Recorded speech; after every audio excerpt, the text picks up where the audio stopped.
I think that one's reality is a result of your intention and your attention. It's through spiritual practice that I've recognised that my own impermanence, my own irrelevance, the fact that I'm just a person shuffling through life, I ain't really no different now from when I was a little kid. And all I want really is that I don't want that feeling in my stomach that people are being treated badly. I don't want a feeling that people are being exploited. People need to live spiritual lives, all of us. I'm a person, and it's good to have access to the infinite consciousness that is available to all people, but through the five senses is delineated, keeping us trapped on a material plane. We think reality is what we can apportion through the limited instruments of the senses, but reality is of course far beyond that. Spiritual data, we don't have the correct instruments to receive it, and we live primarily in the realm of the senses. Anything that we're describing through science, we're describing through the prism of the five limited senses. Our eyes can only see between infrared light and ultraviolet light. There's light bouncing around everywhere. Our ears can only hear a tiny decibel range, can't hear the noise of a dog whistle, can't hear any high-pitched frequency sounds. Isn't it likely then that there are other vibrations, frequencies, energies, consciousness moving through the universe? Consciousness is an amorphous and expanding entity. I think that we allow our consciousness to be prohibited by our senses, prescribed by our senses, living in the realm of these five apertures into our reality. But reality is limitless, space is infinite, time eternal. Through yoga, one can temporarily break the bonds that chain us to the mundane, the mondial, that which is of the earth, and we can temporarily at least receive a taste of the infinite. I don't want to get too cosmic about it, but we are just this sort of temporary blob of atoms, you know, endowed with consciousness for the merest moments in infinite space. Meditation and yoga, these are fundamental parts of my life. I think it's difficult these days with religion getting such a rough ride, the Pope resigning, bloody terrorism and nonsense. It's difficult to find an access to spirituality, but we are by our nature spiritual people. If we don't have access to spirituality, we suffer as individuals, society suffers. We need to recognise at some point that within ourselves there's an infinite capacity for connection with all things. Well, I love the fact that you've described it as you have a daily access to unseen realms of power. Daily access to unseen realms of power. Not just me, everyone has that. For me, what I've discovered is that transcendental meditation is useful to me, not because of a unique set of circumstances, not because of my formerly secret brilliance, no, but because I am a human being. And it is applicable to all human beings. And what's really good about that is literally everyone in this room is one.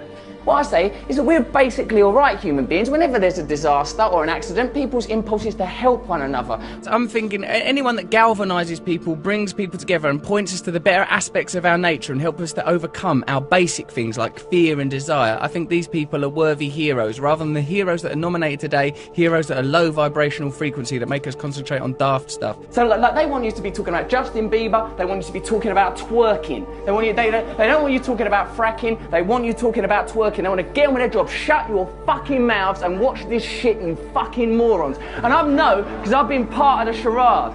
But, you know, I'm awake now. Look beyond the superficial. That's the problem with current affairs. You forget about what's important. You allow the agenda to be decided by superficial information.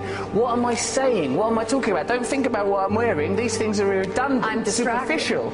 And I don't think that we should be continuing to propagate the idea that famous people are magical and special, because it makes people feel that their lives ain't no good. And I don't think we should be living in that kind of fearful paradigm. It's that. I'm like a vegetarian. I believe we're all equal. I ain't got the right to kill. I don't kill. Like, say a fly comes in my house, I'd tolerate that little arsehole. Because I feel like he's a fly, he's just on his journey here through life. When I'm meditating or praying, I say the infinite creative force that brings into being all phenomena and guides all life, I say, can you move through me? And things that actually work, you sort of treat them, you sort of shirk them off as if, like, you know, as if you owe them money, and you don't, well, no, I've got to avoid yoga and meditation. They've been portrayed quite brilliantly by the mainstream as sort of somehow luxury, but into luxury, or artificial, or superficial. It's absolutely integral. It's absolutely the most authentic thing, more real than any of us. If people are happy, they're happy. They don't need it. If there's not a problem, there's not a problem. But I think if people have some sort of yearning or dissatisfaction or some itchy irritability, then it might be because they're not looking in the right direction for a solution, and that they should look within, and that within them there is a limitless, infinite capacity for bliss through connection to higher things. You cannot define yourself in reference to other external coordinates. You must define yourself internally with your relationship with a higher entity. Think of yourself as a manifestation of some higher thing, some higher frequency. This is the visible realization. And you know that because you can't see atoms, can you? And you certainly can't see the forces that hold atoms together. There, in the micro quantum world, Richard, lie the answers to everything. We can't understand it with our logical, rational minds, but we feel it intuitively. Get yourself in alignment with that stuff and you beam like the sun. The dead human ape has fulfilled its potential. The dead human ape has not evolved for the last 10,000 years. These are the achievements of the dead human ape. Now we must transform, become enlightened, so that we can access the next realm of consciousness necessary for our evolution. Right. So I think we elect to ignore the spiritual at our own, and it causes a deficit for ourselves and for our culture and for our planet. I think that we are too easy to identify ourselves as individuals. That idea is fortified daily through, as we said before, the stimulation of primal desires, that which anchor us to the self, and we ignore that we're here for such a short while, that we're all basically the same as one another, we're all connected to each other, and we have a collective responsibility to. Look, God is not something that's about thinking you're better than someone or a reason to have a war with someone. It's that within us, beneath and beyond our identity as human beings, driven by fear and desire, defined by the realm of the senses and the material self, which is transitory, there is a divine self that is connected to all living things, that isn't part of an infinite source of creativity. You could probably describe that using quantum physics or science if you want. I choose to believe in God because I think what that is the recognition that there is divine beauty in all of us, and if we prioritise that over our own selfish material needs, then we will naturally create a culture more in harmony with our planet and we'll have a chance. I think it's one of the great sadnesses of modern life, because of our disenfranchisement and disillusionment with religion, that we don't have access to these ideas. And yoga and meditation for me is a way in the secular world of accessing very, very beautiful principles that will perhaps make us happier at a time when people feel disillusioned with the economy, concerned about the ecology, worried with politicians, don't trust what they're being told on television. We've got to let go of temporary, transient ideas like individualism. The nature of monotheistic faiths, these dead desert religions, is to encode us with the idea that individualism is more important than paganism, ideologies that integrally relate us to the earth, so that we know that we are integrally, indefatigably related to our environment, and we live in the service of our environment because self is a temporal illusion.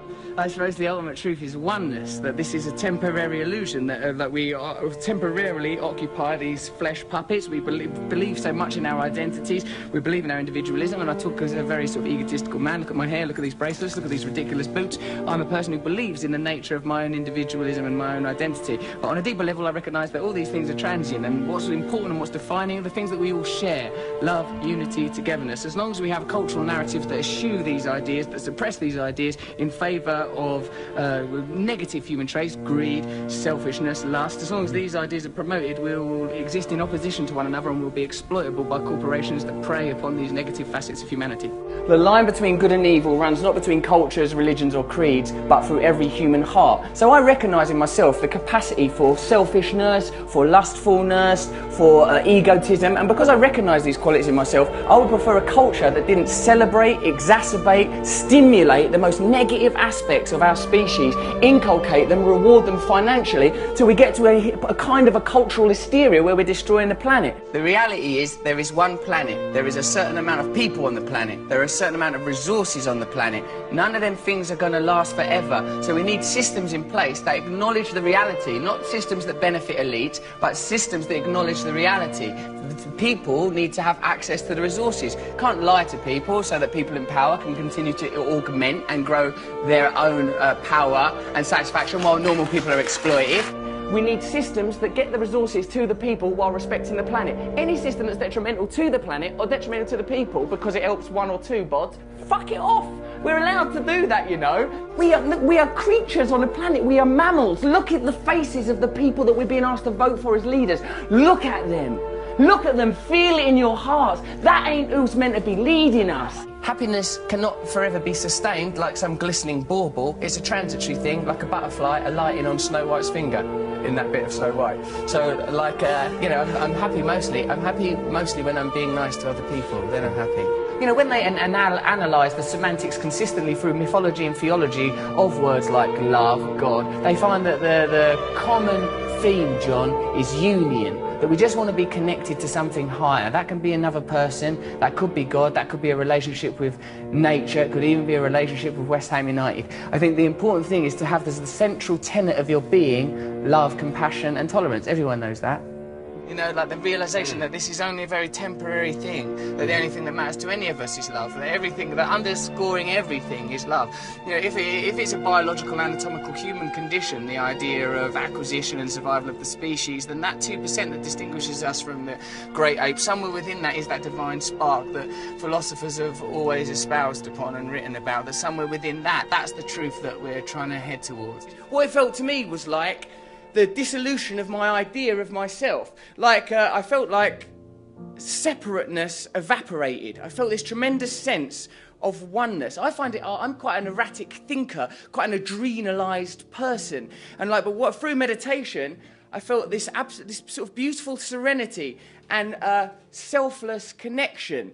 You know, my sort of tendency towards selfishness, I felt like, I felt that kind of exposed as a superficial and pointless perspective to have. I felt a very relaxed sense of oneness. I felt love.